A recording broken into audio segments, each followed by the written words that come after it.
മാന്ത്രികം മാന്ത്രിക എലമെന്റ് ഉള്ള ഒരു സിനിമ അങ്ങനെ എപ്പോഴെങ്കിലും ഒരു സിനിമ ആലോചിച്ചിട്ടുണ്ടോ? അങ്ങനെ എപ്പോഴെങ്കിലും ഒരു സിനിമ എഴുതാനോ സംവിധാനം ചെയ്യാനോ ശ്രമിച്ചിട്ടുണ്ടോ? ഇല്ല, ഞാൻ ഇല്ല, സോപാനാണ് ഞാൻ ഞാൻ സ്ക്രിപ്റ്റ് ചെയ്ത പടം. പിന്നെ ഒന്ന് ഞാൻ ഒരു പടം ചെയ്തിട്ടുണ്ട്. പക്ഷേ ഇതൊന്നും അല്ലാത്ത ഞാൻ വേറെ വ്യത്യസ്തമായിട്ടുള്ള കാര്യം ആലോചിക്കുക. ഞാൻ ചെയ്ത പടത്തിൽ എൻ്റെ കഥ എന്ന് പറയുന്നത് ഒരു പാകിസ്ഥാനി കേരളത്തിൽ വരുന്നത്. അത് പറയാൻ പോവാ ഞാൻ ഉദ്ദേശിച്ചിട്ട് എൻ്റെ ഒരു രീതിയിലാണ്. അപ്പോൾ വ്യത്യസ്തമായിട്ട് ചിന്തിക്കുന്നത് ഞാൻ ഒരു പാകിസ്ഥാനി ക്രിക്കറ്റർ, അയാൾ കേരളത്തിൽ എങ്ങനെ വരും, കേരളത്തിൽ വന്നാൽ ഉണ്ടാകുന്ന സംഭവങ്ങൾ എങ്ങനെ, അതാണ് ഞാൻ ആലോചിച്ചത്. അതുപോലെ അത് ഒറിജിനൽ ക്രിക്കറ്ററായ പാകിസ്ഥാനിയായ കൊള്ളാണ്ടായിരുന്നു. അതിന് ശ്രമിച്ചിരുന്നു ഞാൻ, അത് നടന്നില്ല.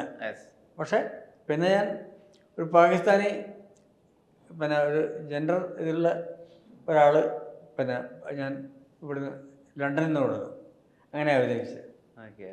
അപ്പോൾ അങ്ങനെ വ്യത്യസ്തമായിട്ട് മാന്ത്രികം എന്നുള്ളതൊന്നും അത് എൻ്റെ ജീവിതമായിട്ട് ബന്ധപ്പെട്ടത് തന്നെയാണ്, ശരിയാണ്. പക്ഷേ നമുക്ക് കഥ എന്ന് പറയുന്നത് മോഹൻ പറഞ്ഞ പോലെ നമുക്ക് ഇഷ്ടപ്പെട്ടൊരു കഥ പറയുന്നത് മാത്രമേ ഉള്ളൂ. എനിക്ക് അങ്ങനെയുള്ള താല്പര്യമുണ്ട്. അപ്പം ഞാൻ എഴുതുന്നതിൽ എനിക്ക് ഏത് വിഷയവും പ്രശ്നമൊന്നുമില്ല. ഏറ്റവും പുതിയ വിഷയങ്ങളും, അതായത് ഈ പിന്നെ എന്താണ് AI ഇതില്ലേ സാങ്കേതിക വിദ്യയൊക്കെ, അത് വെച്ചിട്ട് വേണം പാട്ട് എഴുതാൻ ഞാൻ തയ്യാറാണ്. എനിക്ക് ഈ വിഷയം റിവോൾവർ റിംഗോ എന്ന് പറഞ്ഞ പേര് പറഞ്ഞപ്പോഴും രസമായിട്ട് തോന്നി. അങ്ങനെ ഒരു പാട്ടൊന്നുമില്ല ഇത്. പാട്ട് സാധാരണ അന്തരീക്ഷത്തിലുള്ള പാട്ടുകളാണ്. എനിക്ക് ഇത് വേണമെങ്കിൽ ഞാൻ ചെയ്യും, എനിക്കതിന് പേടിയൊന്നുമില്ല. ഇപ്പം പാട്ടുകൾ എഴുതുമ്പോൾ പലപ്പോഴും ഉള്ളിൽ ഒരു കുട്ടി ഉണരും. അങ്ങനെയാണ് ഈ ലജാവതിയും അല്ലെങ്കിൽ ജില്ലയിലെയും പൈനാപ്പിൾ പെണ്ണയൊക്കെ എഴുതിയിട്ടുണ്ടെന്ന് പറഞ്ഞിട്ടുണ്ട്. അപ്പൊ അങ്ങനെ ഒരു കുട്ടിയെ അലൈവാക്കി നിർത്താൻ, അങ്ങനെ ഒരു കുട്ടിയെ എപ്പോഴും ജീവനോടുള്ളിൽ വെക്കാൻ നമ്പൂതിരി എന്താ ചെയ്യുന്നത്? അങ്ങനെ കുട്ടിയെ ഉള്ളിൽ എപ്പോഴും അങ്ങനെ അലൈവാക്കി വെക്കാൻ വേണ്ടിയിട്ട് എന്താ ചെയ്യുന്നത്? ഇല്ല, നമ്മൾ ആയാൽ മതി. മനസ്സുകൊണ്ട് അയാളുടെ ഒരു രീതി. ഇപ്പം അതിൽ പാട്ടുകളൊക്കെ ഉണ്ടല്ലേ, എൻ്റെ മിഴിവനും കൊണ്ടെൻ്റെ നെഞ്ചിലൊരു പല്ല്, ആ ഒരു രീതിയിൽ അങ്ങ് ആലോചിക്കും, ഭ്രാന്തമായിട്ട് ആലോചിക്കും. അത് അപ്പം കിട്ടും. അത് ജയരാജൻ റെഡിയാണ്. എന്നോട് അയ്യോ അത് നോക്കിയത് പിന്നെ ഞാൻ പടപടാന്ന് എഴുതി. ഇതേ നമ്മൾ റിലാക്സ് ആയിട്ടിരിക്കുക. നമുക്ക് എന്താണ് ഇവർക്ക് ആവശ്യം, ഞാൻ അവരായി മാറുക, ഞാൻ മോനായിട്ട് മാറുകയാണ് ചെയ്തത്. പിന്നെ ഞാനില്ല അവിടെ, അവർക്ക് എന്താണോ ആ പടത്തിന് ആവശ്യം അത് ഞാൻ റെഡി. എനിക്ക് എപ്പോഴും നാളത്തെ പടം ഞാൻ അങ്ങനെ ആലോചിക്കുന്നു. വിഷ്ണു, ഇപ്പം നമ്മൾ ഇപ്പൊ ഒരു ആക്ടറോ ഒരു സൂപ്പർ സ്റ്റാറോ അല്ലെങ്കിൽ സ്റ്റാർ ഇമേജ് തന്നെ വേണമെന്നില്ല ഇപ്പൊ സിനിമ വിജയിക്കാനോ അല്ലെങ്കിൽ കോടി ക്ലബിലൊക്കെ കയറാനോ എന്നുള്ളതൊക്കെ തെളിയിക്കുകയാണ് ഇപ്പൊ മലയാള സിനിമ. വാഴ 200 കോടി ക്ലബിലാണ് ഇപ്പൊ നിലവിൽ പോയിക്കൊണ്ടിരിക്കുന്നത്. അതിൽ ഏറെക്കുറെ എല്ലാവരും പുതുമുഖങ്ങളാണ്, അവരെല്ലാം ഇൻഫ്ലുവൻസേഴ്സ് എന്നുള്ള രീതിയിൽ പരിചിതരാണെങ്കിൽ പോലും. അപ്പം ഇങ്ങനെയുള്ള ടാലൻസിന്റെ വരവുണ്ടല്ലോ, അതായത് ആദ്യത്തെ സിനിമയിൽ തന്നെ ഒരു ഇൻഡസ്ട്രി ഹിറ്റ് അടിക്കുക എന്നൊക്കെ പറയുന്നത് ഇൻഡസ്ട്രി മൊത്തം കുലുക്കി മാറ്റുക എന്നുള്ള രീതിയിൽ ആസ് ആക്ടേഴ്സ് ഇത് ഒരു ഇൻസെക്യൂരിറ്റി ഉണ്ടാക്കുന്നുണ്ടോ, അതോ പുതിയ ടാലൻസ് വരുന്നതുകൊണ്ട് നമ്മുടെ ഇൻഡസ്ട്രിക്ക് നല്ലതാണ്, ആ ഒരു നല്ല ചിന്തയിലാണോ? അങ്ങനെ ഇൻസെക്യൂരിറ്റി ഉണ്ടാക്കുന്നുണ്ടോ വാഴയുടെ വിജയമൊക്കെ? ഇല്ല, അത് സന്തോഷമുള്ള കാര്യമാണ്. ഞാൻ പറയട്ടെ, ഇപ്പൊ ഈ ഹാഷിറിന്റെ ഇവരുടെ റീല് കണ്ട് എത്രയോ വർഷം മുമ്പ്, ഒരു 3 വർഷം മുമ്പോ അങ്ങോട്ട് ഞാൻ അവർക്ക് മെസ്സേജ് അയച്ചിട്ടുണ്ട്. അതേപോലെ ജോമോനാണെങ്കിലും ഇവരുടെയൊക്കെ നമുക്ക് അങ്ങനെ കാണുമ്പോൾ അത് കലാകാരന്മാർക്ക് മാത്രമേ അത് സാധിക്കുള്ളൂ എന്ന് എനിക്ക് തോന്നുന്നത്. വേറൊരാളുടെ പരിപാടി നന്നാവുമ്പോൾ നമുക്ക് അതിലും കൂടി സന്തോഷിക്കാൻ പറ്റണം, അല്ലേ കലാകാരനോട്. ഈ ഒരു ട്രെൻഡ് ഉണ്ടല്ലോ, ഇപ്പൊ എന്ത് വിഷയം എടുത്താലും ഇവിടെ വിജയിക്കും. ഇപ്പൊ ലോക എന്ന് പറയുന്നൊരു സൂപ്പർ ഹീറോ ബേസ്, പോലെ സൂപ്പർ ഹീറോ എലമെന്റ് ഉള്ള സിനിമയാണ്. അതുപോലെ ഇപ്പോൾ വാഴ എന്ന് പറയുമ്പോൾ കംപ്ലീറ്റ്ലി ന്യൂ ആയിട്ടുള്ള ഇപ്പോഴത്തെ ആളുകളുടെ സങ്കടങ്ങളും ചെറുപ്പക്കാരുടെ ജീവിതമൊക്കെ പറയുന്ന സിനിമ. അപ്പൊ എന്തെടുത്താലും വിജയിക്കും. അപ്പൊ ഒരു എഴുത്തുകാരൻ എന്നുള്ള രീതിയിലും അത് ഒരു കോൺഫിഡൻസ് ആണോ തരുന്നത്? അങ്ങനെയല്ല, എന്തെടുത്താലും വിജയിക്കുന്നത് അങ്ങനെ പറയാൻ പറ്റൂല. എന്ത് വിഷയം എടുത്താലും നടക്കാൻ ഉദ്ദേശിച്ചത്, എങ്ങനെ എടുത്താലും അല്ല. അത് ഇൻട്രസ്റ്റിംഗ് ആയാൽ എന്ത് വിഷയമാണെങ്കിലും ഓക്കെയാണ്. അപ്പോൾ പക്ഷെ അത് ഇപ്പൊ ഏറ്റവും പുതിയ തരത്തിൽ അവതരിപ്പിക്കുക എന്നുള്ളതാണ് ചെയ്യേണ്ടതെന്ന് എനിക്ക് തോന്നുന്നു. ഓടിയ പടങ്ങളെല്ലാം അങ്ങനെയല്ലേ, നമുക്ക് പഴയ രീതിയിൽ പ്രസന്റ് ചെയ്തൊരു സിനിമയല്ല ഓടിയിട്ടുള്ളത്. ഇപ്പൊ ഓടിയ പടങ്ങൾ നന്നായി എന്ന് എല്ലാവരും പറയുന്ന പടങ്ങളെല്ലാം അത് അവതരിപ്പിച്ച രീതി എല്ലാം പുതിയതാണ്. മേക്കിംഗ് ആണെങ്കിലും അല്ല, അതിൽ പറയുന്ന കോണ്ടന്റ് ഈ പറഞ്ഞ പോലെ നമുക്ക് മുന്നേ അറിയുന്ന കാര്യങ്ങളായിരിക്കാം, പക്ഷെ അത് എത്ര മനോഹരമായിട്ട് ഏറ്റവും കാലഘട്ടത്തിനനുസൃതമായിട്ട് പുതിയ രീതിയിൽ പറഞ്ഞു എന്നുള്ളതാണ് ഓഡിയോ പടങ്ങളിലെല്ലാം നമ്മൾ കാണുന്ന ഒരു സിമിലാരിറ്റി. ഇപ്പൊ സാറ് സംവിധാനം ചെയ്തിട്ടുള്ള സിനിമ, സംവിധാനം ചെയ്ത സംഗീത സംവിധാനം ചെയ്തിട്ടുള്ള സിനിമയാണ് സോപാനം. അതിലൊരു വരിയുണ്ട്, ഇപ്പൊ മറക്കുമോ നീ എൻ്റെ മൗനഗാനം, ഒരു നാളും നിലയ്ക്കാത്ത വേണുഗാനം എന്നുള്ളത്. അത് ഇപ്പോൾ നമുക്കറിയാം സാറിൻ്റെ ഇന്റർവ്യൂസ് കാണുമ്പോഴും അല്ലെങ്കിൽ കുറിപ്പുകളൊക്കെ കാണുമ്പോഴും വല്ലാത്ത കൃഷ്ണനോടുള്ള വല്ലാത്തൊരു ആരാധനയുണ്ട്. ഈ ആരാധനയിൽ നിന്നാണോ ആ വരികളും ആ ട്യൂണും ഉണ്ടാവുന്നതിന്റെ അടിസ്ഥാനം? ഉണ്ടാവും, ആരാധന അതിനകത്തുണ്ട്. അല്ല, നമ്മൾ കാണുന്നതും ജീവിക്കുന്നതുമായ സ്വപ്നങ്ങളും സത്യമാണെന്ന് നമ്മൾ പറയുന്നത്.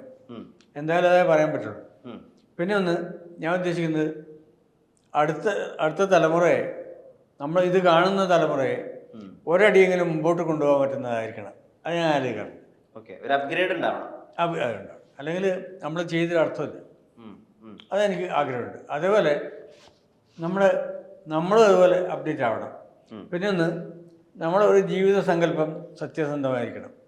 ഞാൻ ജീവിതത്തിൽ ഒരിക്കലും മദ്യപിക്കാത്ത ഒരാളാണ്. ഞാൻ ആകെ മുറുക്കുക അങ്ങനെയൊക്കെയുള്ള ലഹരികൾ ഉപയോഗിച്ചിട്ടുള്ളൂ.